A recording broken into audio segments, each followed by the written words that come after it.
میرے نبی پاک نے فرمایا 3 کام کرو تمہیں فائدہ ہوگا. حضرت عبد الرحمن ابن عوف فرماتے ہیں میں نے اس کا تجربہ کیا اس حدیث کا, اور آپ فرمایا کرتے تھے مجھے اللہ کی عزت کی قسم جو میرے نبی نے کہا حق اور سچی کہا ہے, حق اور سچ کا ہے. حضور سید عالم صلی اللہ علیہ وسلم نے فرمایا صدقہ دینے سے مال کم نہیں ہوتا. صدقہ دینے سے مال جی کیا کرنے سے, یہ وعدہ ہے نبی پاک کا. صدقہ دینے سے پیسے, اچھا بتائے نا جی مجھے 1000 میں سے 500 دے دیا تو باقی کتنے رہ گئے؟ تو حضور فرما رہے ہیں کم نہیں ہوتے. 1000 دے دیا تو باقی کتنا بچا؟ نہیں بھائی, میرے محبوب فرماتے ہیں تو اللہ کے رستے میں 1 دے وہ تجھے 700 گنا کر کے واپس عطا فرمائے گا.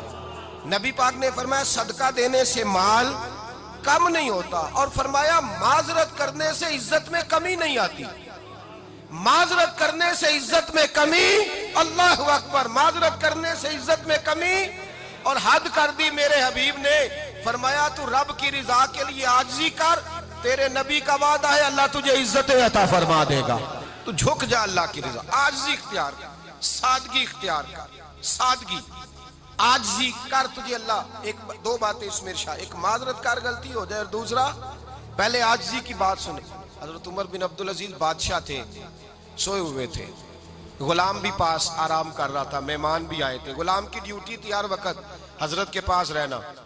اب سوئے ہوئے دیر ہو گئی, غلام بیچارہ تھوڑا تھوڑا اونگ آتے آتے سو گیا.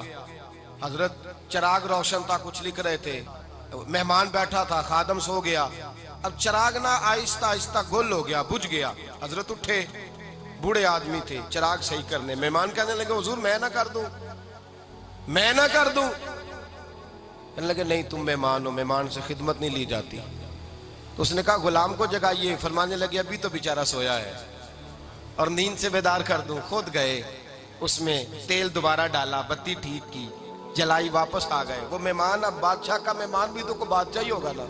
کہنے لگا حضور آپ اپنے کام خود کرتے ہیں, کیا لفظ ہے, کیا حسن ہے, اور 2 جملوں میں کیا تاثیر ہے. آپ فرمانے لگے ہاں میں اپنے کام خود کرتا ہوں. جب میں گیا تھا تب بھی عمر بن عبدالعزیز ہی تھا, اور جب چراغ صحیح کر کے واپس آیا ہوں تو پھر بھی عمر بن عبدالعزیز ہی ہوں. میرے اندر کوئی تبدیلی آئی, میں وہی ہوں جو گیا تھا. حضرت سیدنا فاروق اعظم رضی اللہ تعالیٰ عنہ فرماتے میں بیٹھا تھا, اور ابھی 3 دن ہوئے تھے نبی پاک صلی اللہ علیہ وسلم کے وصال ظاہری کو, میں بیٹھا ہوا تھا. 2-3